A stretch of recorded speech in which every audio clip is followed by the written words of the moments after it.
Cette vidéo a un débit rapide pour des raisons techniques. Mais les plateformes de visionnage ou d'écoute vous permettent de faire varier la vitesse de débit. Nous vous souhaitons une bonne écoute.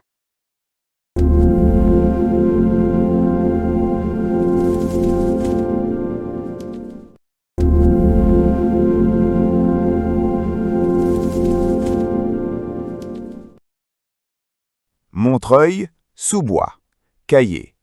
Des plaintes, doléances, remontrances et représentations des habitants composant le tiers-état de la paroisse de Montreuil-sur-Vincennes. Article 1er. Vœu général et particulier de tous les habitants pour la conservation des jours précieux du monarque bienfaisant, par les soins paternels duquel la nation touche au moment de voir une régénération totale dans toutes les parties de l'administration. Pareil vœu en faveur du ministre infatigable, qui s'est voué avec autant de force que de courage à l'accomplissement d'un bienfait dont la mémoire s'éternisera dans tous les cœurs des Français. Article 2. Suppression de tous les privilèges d'exemption d'impôts comme onéreux aux non-privilégiés. Article 3. Suppression des capitaineries, où Sa Majesté ne chasse jamais, comme à charge aux habitants des campagnes en gênant la liberté de l'exploitation. Article 4. Réduction des droits de contrôle sur les actes des notaires, conformément au tarif de 1693 et par suite de la suppression de tous les privilèges, établissement de ce droit par tout le royaume, même à Paris. Article 5. Suppression de l'attribution du sel du Châtelet de Paris comme onéreux aux habitants des campagnes, que l'on force des extrémités du royaume à venir plaider au Châtelet en vertu d'un acte passé sous le sel du Châtelet. Article 6. Suppression du receveur des tailles et des receveurs généraux des finances, les deniers royaux portés en droiture au Trésor royal. Article 7. Abolition des corvées, soit en nature, soit en argent. Article 8. Suppression des loteries et des droits de franc-fief des jurés priseurs du royaume. Article 9. Renouveler les défenses portées par les ordonnances concernant la plantation des bois et en conséquence faire défense à tout propriétaire de planter des bois taillis sans observer une distance de 8 pieds au moins des propriétés voisines. Le motif des habitants de Montreuil est d'empêcher monsieur le baron de Beuzeval de planter des bois comme il le fait journellement sur le terroir de Montreuil, déjà beaucoup trop petit eu égard à la population du pays, à moins d'observer la distance portée par les ordonnances, ce qu'il ne fait pas, et ce qui, en le faisant, fera souvent obstacle à ses plantations. Les acquisitions que ce seigneur fait journellement de terrain sur le terroir de Montreuil proviennent la détresse des habitants, dont parties sont réduites à vendre leurs biens pour vivre. Article 10. Suppression de tous les impôts sur le cultivateur et établissement d'un seul impôt sur le propriétaire sous le nom d'impôt territorial, également réparti sur toutes les terres du royaume sans exception, dans la proportion de leurs revenus fixés d'après un taux local arrêté dans chaque paroisse, une capitalisation sur le commerçant et sur l'artisan, le journalier excepté, proportionnée à leur commerce et répartie sur les mêmes bases que l'impôt territorial. Article 11. Supprimer la solidarité entre les habitants des paroisses pour le paiement de l'impôt et ne pas réimposer sur eux sous le titre de feuille de non-valeur le montant des cotes du précédent rôle que le collecteur n'a pu recevoir. Exemple. Le cultivateur est tellement mal à son aise à Montreuil que les collecteurs des tailles de l'année 1786 ont une feuille de non-valeur montant à plus de 1400 livres. Sans l'accident de la grêle, cette somme aurait été réimposée en 1789. N'est-ce pas assez pour le cultivateur que de payer ses impositions sans être obligé de payer celles de son voisin qui ne peut les payer? C'est de cette solidarité dont on demande la suppression. Si les collecteurs de 1786, qui n'ont point eu dans leur recouvrement le fléau de la grêle à supporter, n'ont pu se faire payer d'une somme de 1400 livres, que deviendront ceux de 1797, à qui, dans le moment actuel, il est encore dû 6974 livres, et ceux de 1788, à qui il est encore dû 27 786 livres. Article 12. Décharger de l'obligation de se servir de papier timbré et de la perception du contrôle tous les commandements, oppositions, saisies, exécutions et autres actes tendant à faire payer l'impôt comme étant une nouvelle charge qui porte particulièrement sur les malheureux. Article 13. Accorder un privilège pour le paiement de l'impôt sur le prix des immeubles vendus par le débiteur, lequel paiement sera fait par l'acquéreur en déduction de son prix sur la simple quittance du collecteur ou receveur de l'impôt, sans qu'il soit nécessaire par le collecteur ou receveur de faire autre chose qu'une simple position dans les mains de l'acquéreur, sans qu'il soit nécessaire de faire ordonner ce paiement avec les créanciers, soit privilégiés, soit hypothécaires du débiteur. Article 14. Réformer la procédure civile et criminelle et en abréger le cours, surtout en matière de saisie réelle, ordre ou distribution de prix, soit que la vente ait été volontaire, suivie de lettre de ratification. Il est insuffisant de voir la procédure que l'on tient soit à la suite de lettres de ratification, soit de la part des poursuivants ordres, souvent il y en a 3 ou 4, soit de la part des acquéreurs pour la libération de leur prix. Il en résulte des frais énormes qui tombent toujours sur le vendeur et le ruinent. Article 15. Supprimer l'attribution donnée au siège des chancelleries où s'obtiennent les lettres de ratification pour la distribution du prix des ventes volontaires. C'est dans ces sièges que se commettent les abus de procédure dont on demande la réformation par l'article ci-dessus. Accorder cette distribution au juge de la situation des biens vendus. Article 16.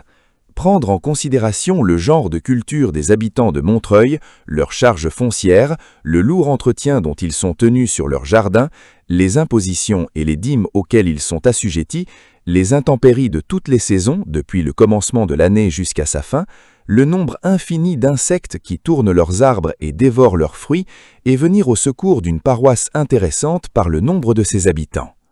Article 17. Prendre en considération les rues du village le plus fort de ceux qui avoisinent la capitale et le plus mauvais pour la marche à pied, à cheval comme en voiture, faire payer le principal des charges de toute ancienneté par les fouilles que l'on fait depuis des siècles pour l'entretien et réparation des canaux qui fournissent de l'eau au château et aux habitants de Vincennes. Faire un gué et un abreuvoir pour les chevaux. Un village qui paie au roi 100 000 livres au moins tous les ans se croit autorisé à solliciter que l'État fasse un sacrifice pour rendre les rues salubres et praticables. Il n'est aucun étranger qui ne s'en plaigne. Article 18. Supprimer les droits d'aide du plat pays, comme gênant la liberté du commerce et tendant à vexer le cultivateur, ainsi que cela arrive tous les jours de la part des commis de la ferme générale, qui, sous prétexte de contravention, s'introduisent dans les maisons, font des perquisitions, dressent des procès-verbaux, intimident le cultivateur qui, effrayé d'un procès dont il est menacé contre une compagnie aussi puissante que les fermiers généraux, n'a d'autre moyen de s'en garantir que de se mettre à la merci de ses adversaires en leur payant pour une contravention qu'il n'a jamais existé une amende arbitraire qui se partage entre les commis, le directeur et la ferme. Ce partage est un abus qui ne sert qu'à entretenir l'avidité du commis par l'appât du gain qui en résulte en sa faveur. Il serait à désirer pour la nation que l'on puisse supprimer les fermiers généraux. Ce serait le moyen de mettre fin à toutes les tyrannies de tout genre qu'ils exercent contre la nation. La preuve, c'est qu'ils ont régulièrement 1200 procès pendants dans les tribunaux qui connaissent des procès-verbaux dressés par leurs commis. C'est par une suite de cette tyrannie que les fermiers généraux ont établi dans Montreuil un droit d'entrée sur les ports qui jamais ne s'y était perçu, prétention qui a été proscrite par un arrêt contradictoire de la Cour des aides, contre lequel le fermier s'est pourvu en cassation et qui empêche les habitants de pouvoir se faire payer des dépens dont la condamnation a été prononcée par le dit arrêt. Article 19. Dans le cas où la suppression demandée par l'article ci-dessus ne pourrait pas avoir lieu, supprimer les canaux qui fournissent de l'eau au château et aux habitants de Vincennes, ou rendre aux habitants de Montreuil, à titre d'indemnité, le privilège d'exemption du droit de gros sur le vin provenant de leur cru, vendu à Montreuil ou dans les 5 lieues à la ronde. Cet article a besoin d'explication. De tous les privilèges accordés aux habitants de Montreuil par les lettres patentes de 1364, 1600, 1650 et 1777, en raison de ce qu'ils étaient chargés du guet et garde et de l'entretien des canaux qui fournissent de l'eau au château de Vincennes, les habitants ne jouissaient plus que de l'exemption d'1 sou par livre sur la vente des vins provenant de leur cru. Cette exemption n'était pas gratuite. Les habitants payaient annuellement une imposition de 2000 et quelques 100 livres pour tenir lieu du guet et garde, et une de 800 livres pour l'entretien des canaux, non compris les travaux qu'ils faisaient par eux-mêmes pour la découverture de ces canaux toutes les fois qu'il y avait des réparations à faire. Ces impositions ont cessé d'avoir lieu en 1780, sans le concours des habitants, et bien qu'ils ne s'en soient pas aperçus. Les accessoires de la taille, à partir de cette époque, ont plutôt augmenté que diminué. Ils vont aujourd'hui à plus d'1 sixième en sus du pied de la taille. D'où vient la raison de cette augmentation? Elle est impénétrable. Seulement, elle est connue sous la dénomination de second brevet. En 1785, il s'éleva une contestation entre l'adjudicataire général des fermes et 2 particuliers, habitants de Montreuil, relativement aux droits de gros. Cette contestation, portée d'abord en élection, fut portée par appel à la Cour des aides. Les habitants se crurent fondés à intervenir pour réclamer l'exécution de leurs privilèges et, par arrêt contradictoire rendu sur les conclusions de M. Dambray, avocat général, le 7 avril 1786, les habitants ont été maintenus dans les privilèges et exemptions à eux accordés par les lettres patentes sudatées, dont l'exécution a été ordonnée. Le fermier s'est pourvu au Conseil de cassation de cet arrêt. Sa requête a été admise et l'affaire n'est pas jugée. C'est dans ces circonstances qu'a été rendu un arrêt du Conseil dont voici les dispositions. Le roi s'étant fait représenter en son conseil les lettres patentes du mois de novembre 1364, de septembre 1578, du 24 mars 1600, du mois de septembre 1650, qui accordent aux habitants de Montreuil, Vincennes, Fontenay, Nogent, Rosny et Noisy-le-Sec l'exemption de toute taille, corvée, subsistance, levée d'impôts, barrage, péage, logement de gens de guerre, étape et d'1 sou par livre de vin de leur cru qu'ils vendent en gros dans l'enceinte des dites paroisses, portes et passages et dans les 5 lieues des environs, lesquelles exemptions et privilèges avaient pour objet de les dédommager de l'obligation contractée par eux d'entretenir les canaux qui conduisent les eaux dans le parc et château de Vincennes et de faire la garde nuit et jour autour de ce château. Et Sa Majesté, étant informée que depuis plusieurs années, les 10 habitants sont déchargés de tout entretien et de toute espèce d'assujettissement local, même la taxe pécuniaire qui les avait remplacés, elle a pensé que les immunités conditionnelles dont ils avaient joui devaient s'éteindre avec les charges qui en avaient été le motif.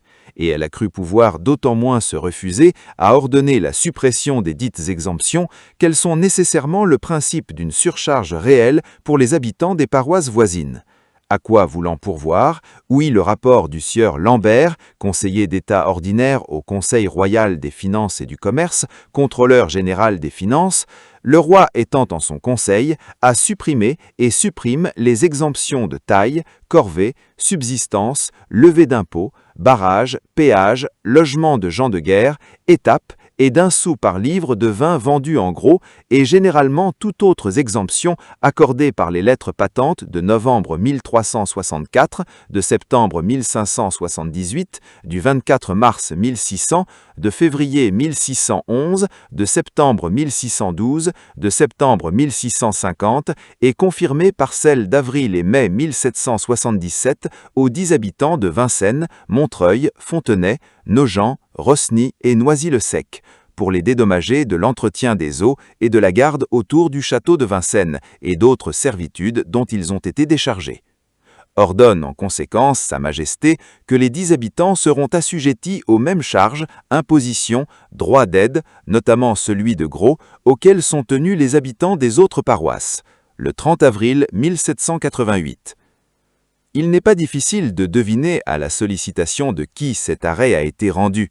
Le fermier est en instance au Conseil sur la requête par lui présentée à fin de cassation de l'arrêt de la Cour des aides. Cette cassation était incertaine, il a trouvé plus facile de faire rendre un arrêt du Conseil qui paraît être rendu de propre mouvement de Sa Majesté, mais qui est l'ouvrage du fermier seul. Le fermier fait dire à Sa Majesté dans cet arrêt qu'étant informé que depuis plusieurs années, les habitants étaient déchargés de tout entretien et de toute espèce d'assujettissement local, même la taxe pécuniaire qui les avait remplacés, Elle a pensé que les immunités conditionnelles dont ils avaient joui devaient s'éteindre avec les charges qui en avaient été le motif, et elle a cru pouvoir d'autant moins se refuser à ordonner la suppression des dites exemptions qu'elles sont nécessairement le principe d'une surcharge réelle pour les habitants des paroisses voisines. Il s'en faut de beaucoup que les habitants soient dispensés de tout assujettissement local. Premièrement, c'est chez eux, c'est dans leur terrain que se trouvent les sources d'eau qui alimentent la campagne. Deuxièmement, c'est dans leurs jardins, c'est dans leurs héritages, c'est dans les rues du village, d'une extrémité à l'autre, que passent les canaux. Troisièmement, c'est dans tous ces endroits qu'ils sont obligés de souffrir les fouilles journalières que l'on y fait.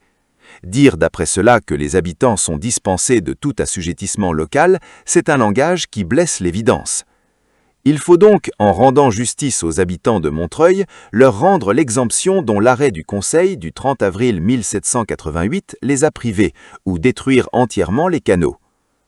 L'époque où la nation va se trouver rassemblée est la circonstance la plus favorable pour les habitants de Montreuil. Autrement, auraient-ils jamais pu faire parvenir au pied du trône leur juste réclamation, ayant toujours comme adversaire l'adjudicataire général des fermes qui s'y opposent. En s'occupant de cet objet important pour les habitants, la nation assemblée pourra se faire rendre compte de l'enlèvement fait depuis 3 ans de toutes les anciennes conduites qui étaient en plomb, auxquelles on a substitué des tuyaux de fonte. Article 20. Supprimer les droits d'entrée sur la banlieue ou au moins décharger de l'assujettissement des croisements des marchandises qui n'empruntent que le passage indispensable pour se rendre à leur destination hors banlieue, sauf la précaution d'un acquit à caution. Article 21.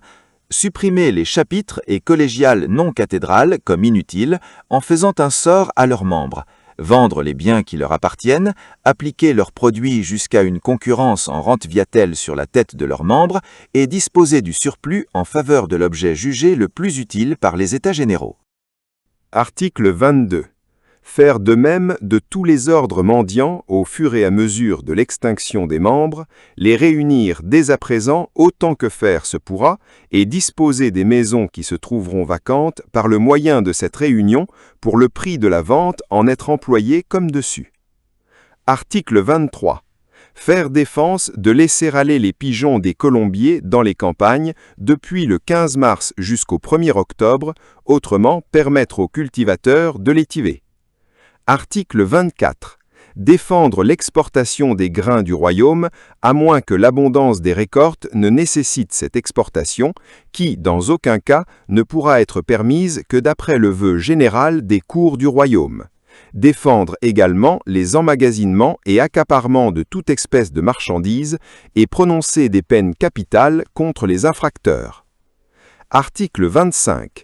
Décharger les habitants et propriétaires des réparations et reconstructions des églises, presbytères et cimetières comme devant être à la charge des gros décimateurs. Article 26. Réformer le régime de la maîtrise des eaux et forêts et proscrire les abeilles. Article 27. Les députés demanderont que tous les articles ci-dessus énoncés soient compris et réunis dans le cahier général du tiers-État de la prévôté et vicomté de Paris hors les murs. C'est au pied du trône, refuge assuré de tous les malheureux, sous un roi bon, juste et bienfaisant, que les habitants du village de Montreuil-sous-Vincent viennent réclamer de leur roi secours, justice et protection qui leur sont dus à bien juste titre.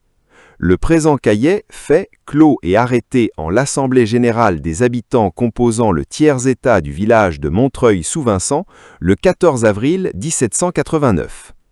Et ont, les 10 habitants du dit village qui ont su le faire, signé le présent cahier.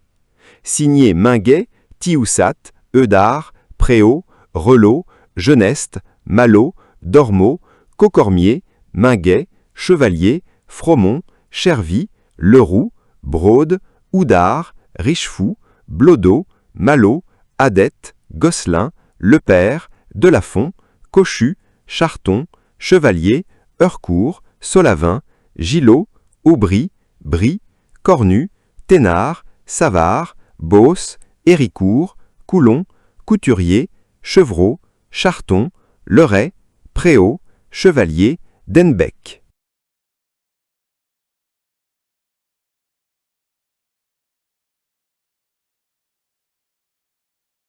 Cette vidéo podcast se veut un texte lu principalement et illustré notamment par des références originales.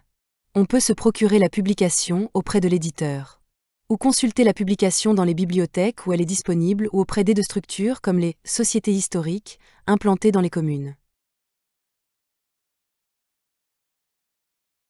Quelques notions utilisées. Aide, impôt sur la consommation et la circulation des denrées dont les taux et l'assiette sont d'une grande complexité. Les boissons sont les denrées les plus imposées et les plus impopulaires, les droits sur les boissons consommées par le producteur au-delà de la quantité fixée pour sa consommation personnelle. Sa perception peut s'accompagner de contrôles et de perquisitions très mal supportés par la population. Bénéfices, charges ecclésiastiques, on distingue les bénéfices majeurs, attribués par le roi, rente, fermage, et les bénéfices mineurs, dont les titulaires sont choisis par concours ou par des patrons, laïcs ou ecclésiastiques. Beaucoup sont donnés à des laïcs à charge pour eux de trouver un desservant et de l'entretenir, portion congrue, appelée gros du curé. Capitation, impôt direct créé par Louis XIV en 1695, au XVIIIe siècle, le clergé et la noblesse obtiennent divers adoucissements, la capitation est essentiellement payée par le tiers-état. Casuel, redevance payée au clergé à l'occasion de cérémonies religieuses, baptême, mariage, enterrement, messe, variable en nombre et en prix. Les fidèles répugnent à payer le casuel en plus de la dîme, beaucoup de prêtres non titulaires de bénéfices reversent une partie des dîmes aux bénéficiaires sous forme de portions congrues. Champart, redevance en nature levée par le seigneur sur certaines terres, avec la dîme, la principale redevance en nature. Colombier, droit d'avoir un colombier et des pigeons, généralement réservés aux seigneurs ou justiciers. Les particuliers ne peuvent avoir que des pigeons en simple volière semi-domestique. Les cahiers de doléances se plaignent des dégâts causés par les pigeons aux récoltes. Corvée, obligation d'effectuer, pour le compte du roi ou d'un seigneur, des travaux d'entretien ou de construction, généralement sur les voies de communication. La plus répandue est la corvée royale, grand chemin, qui oblige chaque communauté à fournir un certain nombre de jours de main-d'œuvre. Bien que l'exemption soit interdite, beaucoup se rachètent, elle est parfois remplacée par une imposition en argent, inégale et critiquée. Dîme, impôt payé au clergé, levé avant tout autre impôt sur les récoltes, sauf bois, étangs, prairies naturelles. On distingue grosse dîme, vin, céréales, et menu dîme, fruits, légumes. Créée pour subvenir aux besoins du culte, sa quotité est d'environ 1/10. Souvent perçue par des bénéficiaires absents, elle est très critiquée. Droit de minage, droit perçu au nom du seigneur qui fournit la mesure et paie un mesureur pour constater légalement la quantité de grains vendus. Gabelle, impôt indirect sur le sel, monopole d'État. Les gabelous ont droit de perquisition dans les maisons pour traquer la contrebande, leurs méthodes brutales et amendes sont particulièrement haïes. Laboureur, paysan, propriétaire ou fermier, possédant au moins une charrue et les animaux de trait. Péage, taxe payée au roi ou au seigneur pour le passage de personnes, bestiaux ou marchandises, ponts, chemins, rivières, entrées de ville. Plaisir de sa majesté ou du roi, désigne habituellement la chasse royale, on dit aussi plaisir de chasse. Regratier, vendeur de sel au détail, achète ce droit aux fermiers des gabelles. Syndic, représentant en justice de la communauté rurale, à l'origine élu, de plus en plus désigné par l'intendant, préside l'assemblée des paroisses. Taille, impôt direct depuis 1439, roturier par excellence, attaché à la personne du roturier selon ses revenus estimés, exempte noblesse, clergé et nombreux officiers bourgeois.